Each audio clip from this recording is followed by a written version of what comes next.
इस क्वेश्चन का मैं आपको इतना सिंपल बताऊंगा कि आज तक कोई नहीं बताया होगा। तो क्वेश्चन है द सम ऑफ, हिंदी में बताऊंगा, पहले इंग्लिश में देख लेते हैं। The sum of 3 numbers is 98 if the ratio of the first to the second is 2:3 and that of the second to the third is 5:8, then the second number is option number A 10, B 20, C 30, D 40। मतलब है कि the sum of 3 numbers यानी कि 3 number का योगफल, यानी कि 3 राशियों का भी कहीं कहीं दिया रहता है राशि, यानी कि नंबर, 3 राशियों का योगफल यानी कि योग, एडिशन 98 है। यदि प्रथम और द्वितीय यानी कि पहला और दूसरा नंबर का जो रेशियो है वह इतना है 2:3 और दूसरा और तीसरा यानी कि द्वितीय तथा तृतीय राशियों का अनुपात 5:8 हो, तो द्वितीय राशि यानी कि जो दूसरा नंबर है वो क्या होगा। आइए जैसा क्वेश्चन बोलता है हम वैसा ही कर देते हैं और ये सॉल्व हो जाएगा। तो यहाँ पर हम लोग देख सकते हैं कि माना कि जो 3 राशियां या 3 नंबर जो है वह क्रमशः एक्स, वाई और जेड है। अब यहाँ पे क्या है कि पहला और दूसरा का रेशियो, एक्स और वाई का रेशियो कितना है 2:3 और वाई और जेड का रेशियो क्वेश्चन में 5:8। अब यहाँ से हम लोग क्या निकाल लेंगे, ये मैं फर्स्ट प्रोसेस बता रहा हूँ, ठीक है। दूसरा प्रोसेस भी इसको दूसरा प्रोसेस भी बताऊंगा मैं इसको कैसे बनाया जाता है। तो यहाँ पे 3 इंटू एक्स ये हो जाएगा 3x equal to Y into 2y। अब और यहाँ से 5 into z 5z equal to 8 into y 8y। अब यहाँ से इसको x बराबर 2y/3 हो जाएगा और यहाँ पे इसको क्या हो जाएगा 8y माइनस, इसको इधर ले आएंगे तो क्या हो जाएगा माइनस में हो जाएगा -5z इक्वल टू 0। तो इसे इक्वेशन 1 मान लेते हैं, इसे इक्वेशन 2 मान लेते हैं। अब क्या है कि तीनों नंबर का जो वैल्यू है ना, ऐड जोड़ने के बाद कितना आता है 98। तो यहाँ पे इसे इक्वेशन हम लोग 3 मान लेते हैं।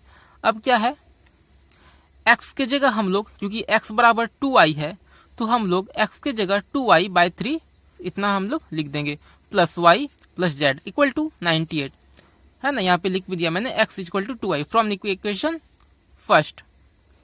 Now next 2y plus 3y यानी कि इसके नीचे 1 है, इसके नीचे 1 है, हमने यहाँ पे एलसीएम ले लिया 3, तो 3 को 3 से डिवाइड किया 1 को 2y से मल्टीप्लाई किया तो 2y प्लस, अब यहाँ पे 3 है, 3 को 1 से डिवाइड करेंगे तो 3 और 3 इंटू वाई 3y। इसी तरह यहाँ पर 3z इक्वल टू 98।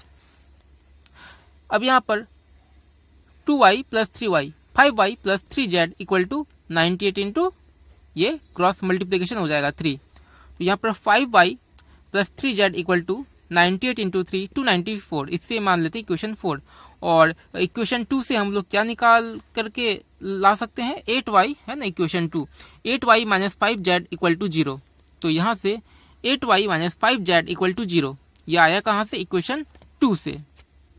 आपको कुछ भी समझ में नहीं आए बिल्कुल कमेंट करें, ठीक है, हम आपको कॉल करेंगे या कमेंट में समझा देंगे, आपको बिल्कुल कोई टेंशन नहीं लेना है। तो यहाँ पर हम लोग क्या करते हैं, अब इसे हम लोग इक्वल करने के लिए देखिए यहाँ पे 5 से मल्टीप्लाई कर देंगे इसको, ठीक है, और इसको कर देंगे इधर वाला 5 से मल्टीप्लाई कर देंगे इसको और इधर वाले 3 से इसको, तो यहाँ पे देखिए बीच का इक्वल हो जाएगा। तो 5 into 5 25y plus 5 into 3 15z plus 5 into 2 94 1470 है ना। और यहाँ पर फिर 3 into 8y 24y 3 into 5z, तो ये माइनस है तो minus 15z equal to 3 into 0 0।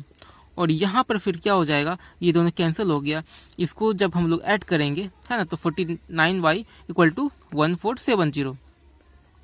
यहाँ पे हमने ऐड कर दिया सिंपली, तो y इक्वल टू क्या हो जाएगा 470 और यहाँ पे ये मल्टीप्लाई में है, यहाँ पे फिर ये डिवाइड में हो जाएगा तो 1470/49 sorry y equal to 30 answer. अब हम लोग नेक्स्ट प्रोसेस देखते हैं। अब यहाँ पे देखिए सेकेंड प्रोसेस क्या है कि x और y यानी कि फर्स्ट और सेकेंड, पहला और दूसरा नंबर का रेशियो कितना है 2/3। तो यहाँ पे हम लोग मान लेते हैं कि यहाँ पे कोई नंबर है जो कि a से मल्टीप्लाई है, ओरिजिनल नंबर ये हो गया, ठीक है। और y और z बराबर 5b/8b, वैसे भी b काटने के बाद क्या हो जाएगा ये कैंसल हो जाएगा, तो 5:8 हो जाएगा। तो यहाँ पे देखिए, यहाँ पे ए और ए ही लेंगे और यहाँ पे बी और बी, यहाँ पे जो मल्टीप्लाई होगा ना वो दूसरा नंबर से होगा। Got it? आप करके देख सकते हैं आंसर आने के बाद, ठीक है। तो यहाँ पर क्या है, अब तीनों नंबर को ऐड करने के बाद जो है x + y + z = 98, ठीक है। यहाँ पे हमने y बाय z दूसरा और तीसरा का जो रेशियो था वो ले लिया, इसे इक्वेशन 2, इसे इक्वेशन फर्स्ट हमने मान लिया। अब यहाँ पर से जो है ना 2a + 3a + 8b = 98, यह कहां से, इक्वेशन फर्स्ट से, फ्रॉम इक्वेशन फर्स्ट, यहां से 2a + 3a + 8b, x का वैल्यू, y का वैल्यू, z का value, equation first y = 3a, यहाँ पे क्या हो जाएगा 3 + 2 5a + 8b = 98, इसे हम लोग इक्वेशन 4 मान लेते हैं। अब यहाँ से फिर एक बार करेंगे 2a प्लस, अब यहाँ से y = 3a लिए, तो एक बार दूसरी बार जो है y = 5b लेंगे, 5b यहाँ पे लिख भी दिया, फ्रॉम इक्वेशन 2 y = 5b, तो 5b + 8b यानी कि z का वैल्यू लेंगे ना, x + y + z = 98, तो यहाँ पर 2a + 8 + 5 13b = 98, multiply equation 4 and 13 by equation and equation 5 by 8, sorry multiply equation 4 by 13, equation 4 को 13 से मल्टीप्लाई करेंगे और इक्वेशन 5 को 8 से मल्टीप्लाई करेंगे। तो यहाँ पे देखिए 4 को 13 से, तो 13 5 जा 65a, 13 8 जा 104b और फिर 98 इंटू 13, तो इतना आ जाएगा 1274। अब इक्वेशन 5 जो यहाँ पर है उसको 8 से मल्टीप्लाई करेंगे, तो 8 2 जा 16 और 13 into 8 again 104b and 98 into 8 784। तो यहाँ पे हम लोग सब्ट्रैक्ट करेंगे ताकि ये कैंसिल हो जाए, ठीक है। तो यहाँ पर हम लोग सब्ट्रैक्ट करने के बाद ये हो जाएगा 49a = ये तो कैंसिल हो गया 490। अब यहाँ पे a = 490 बाय 49, काटने के बाद 10, फ्रॉम इक्वेशन फर्स्ट, यहाँ पे a = 10 निकला, तो फ्रॉम इक्वेशन फर्स्ट जो यहाँ पर है y = 3a है ना, तो y = 3a, y इंटू 3 × 10 = 30, तो y बराबर कितना निकल गया 30 आंसर। इसी तरह आप x का वैल्यू, y z का वैल्यू और निकाल सकते हैं, x और z का वैल्यू। तो जब आप ऐसा करेंगे तो आप देखेंगे, मैं आपको दिखाई देता हूँ ये कैसे, ये a क्यों आ गया, b क्यों आ गया यहाँ पर। तो देखिए यहाँ पर x बटे y का वैल्यू कितना है, देखिए यहाँ पे y 30 निकला ना, यहाँ पर y = 30, तो यहाँ पर रेशियो कितना है 2a 3a है ना, तो यहाँ पे एक सिंगल नंबर से मल्टीप्लाई 10 से, 10 से इधर तो 10 से इधर भी, तभी तो वो रेशियो बनेगा, तो 20/30। अब यहाँ पर y बाय z का जो रेशियो है वो 5/8।